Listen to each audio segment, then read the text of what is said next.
TV9 Bharatvarsh पर जो passenger सवार थे इस हेलीकॉप्टर में, जो लोग सवार थे उनकी पूरी लिस्ट सामने आ चुकी है और शुरुआत जनरल बिपिन रावत से ही हो रही है। सीडीएस जनरल बिपिन रावत इस हेलीकॉप्टर में सवार थे। कुल 14 लोग इस हेलीकॉप्टर में सवार थे। उनकी पूरी डिटेल इस वक्त हमारे सामने आ चुकी है। ये लिस्ट इस वक्त TV9 भारतवर्ष पर आप देख रहे हैं। ये पहली लिस्ट है यात्रियों की जो कि सामने आई है। मधुलिका रावत जो कि जनरल बिपिन रावत की पत्नी है, उनका नाम भी इसमें शामिल है। ये देखिए तस्वीरें आपको दिखा रहे हैं। जो अधिकारी सवार थे इस हेलीकॉप्टर में, उनकी पूरी डिटेल इस वक्त हमारे पास आ चुकी है। 6 अफसरों समेत 14 लोग सवार थे। 4 लोगों को रेस्क्यू कर लिया गया है और 4 लोगों की डेड बॉडीज अब तक हेलीकॉप्टर से रिकवर की जा चुकी है। यह बड़ी डिटेल इस वक्त सामने आ चुकी है। तमिलनाडु के कुन्नूर में यह हेलीकॉप्टर क्रैश हुआ इंडियन एयरफोर्स का और सीडीएस जनरल बिपिन रावत और उनकी पत्नी भी इसी हेलीकॉप्टर में सवार थे।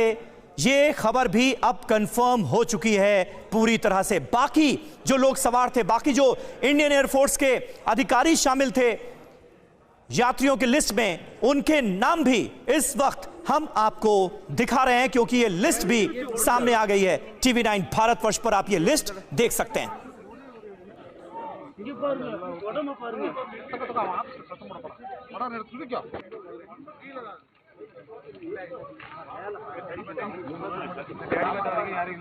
और इस वक्त यूके देवनाथ साहब हमारे साथ जुड़ चुके हैं। देवनाथ साहब, बहुत ही दुर्भाग्यपूर्ण हादसा, बहुत बड़ी खबर। तमिलनाडु के कुन्नूर के जंगलों में इंडियन एयरफोर्स का हेलीकॉप्टर क्रैश हुआ है और अब यह जानकारी कंफर्म हो चुकी है कि सीडीएस जनरल बिपिन रावत भी अपनी पत्नी मधुलिका रावत के साथ इसी हेलीकॉप्टर में सवार थे। जी हां, बहुत ही दुख की बात है और मैं भगवान से प्रार्थना करता हूं कि हमें इस दुखदपूर्ण क्षण में भी अभी कुछ देर के बाद एक अच्छी खबर मिलेगी कि सीडीएस जनरल रावत तथा उनकी पत्नी शायद अभी तक हमारे साथ हैं। जी देवनाथ साहब, मैं यहां पर आपको रोक रहा हूं, आप अपनी बात यहीं से कंप्लीट कीजिएगा। इस वक्त जो हमारे पास लिस्ट सामने आई है, इंडियन एयरफोर्स के MI-17 हेलीकॉप्टर में जो हेलीकॉप्टर क्रैश हुआ है उसमें सवार लोगों की लिस्ट इस वक्त TV9 भारतवर्ष पर हम दिखा रहे हैं। पहला नाम जनरल बिपिन रावत का है, दूसरा नाम मधुलिका रावत का है जो कि जनरल बिपिन रावत की पत्नी थी और इसी हेलीकॉप्टर में सवार हैं। ये खबर सामने आई थी। ब्रिगेडियर LS लिद्दर का नाम इसमें शामिल है, SM VSM है। लेफ्टिनेंट कर्नल हरजिंदर सिंह का नाम इसमें शामिल है।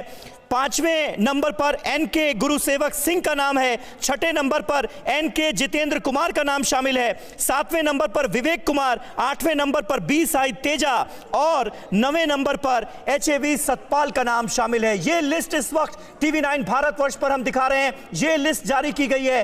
पैसेंजर्स कितने मौजूद थे इस MI-17 हेलीकॉप्टर में, उसकी पूरी डिटेल TV9 भारतवर्ष इस वक्त आपको बता रहा है। और ये लिस्ट एक बार फिर ये कंफर्म करती है कि इसी हेलीकॉप्टर में सीडीएस जनरल बिपिन रावत और उनकी पत्नी भी मौजूद थे। यूके देवनाथ साहब, कंप्लीट करें आप अपनी बात।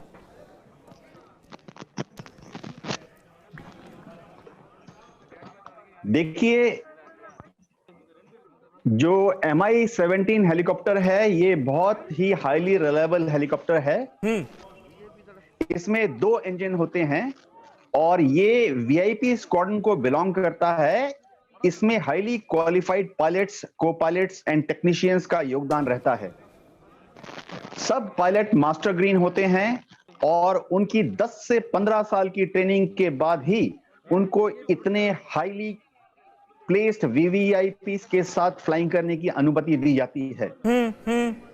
लेकिन आज से कुछ ऐसा भी इंडिकेशन मिला है कि वहां पर पहाड़ पर जो वेदर था जी, वो थोड़ा सही नहीं था, क्लाउडी था।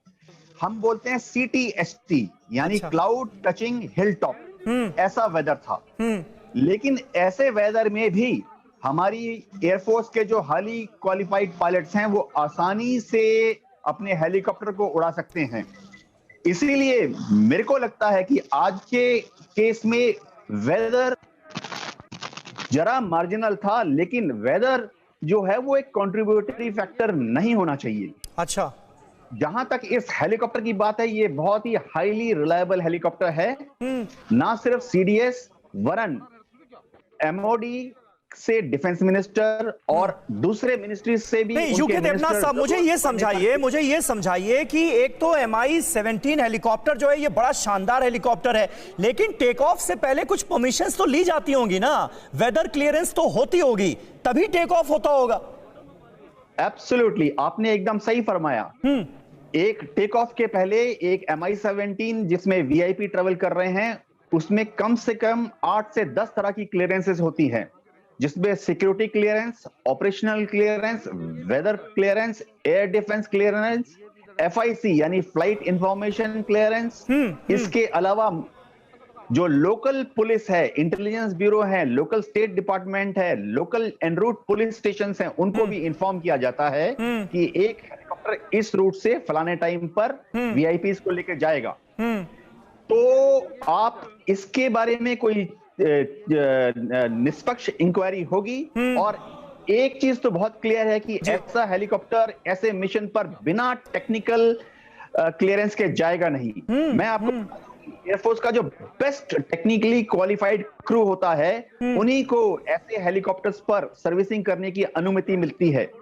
उनको स्पेशली इंडिया में तैयार किया जाता है और जरूरत पड़ने पर MI-17 क्रू जो है वो रशिया जाकर भी वहां पर technical servicing, overall and maintenance की ट्रेनिंग लेकर आते हैं।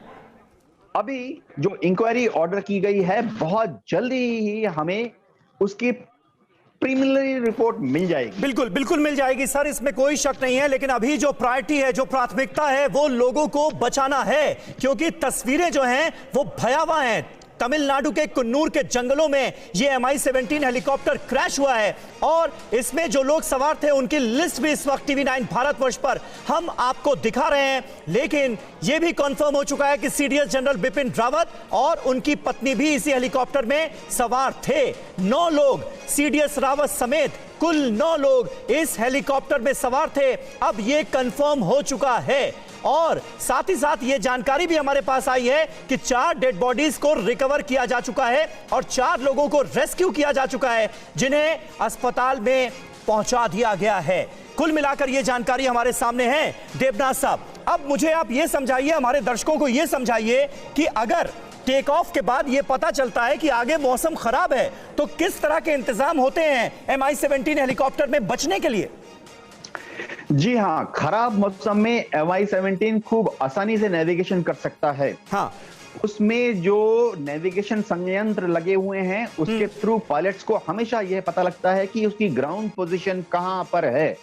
उसको यह भी अंदेशा रहता है कि सामने अगर कोई ऑब्स्ट्रक्शन है, जैसे कि कोई पहाड़ या हाई टेंशन केबल या एक कोई टेलीविजन का टावर या वायरलेस स्टेशन, तो उस पायलट को पहले से ही पता लगता है। Ground clearance and ground avoidance जो है इस हेलीकॉप्टर में बहुत आसानी से की जा सकती है।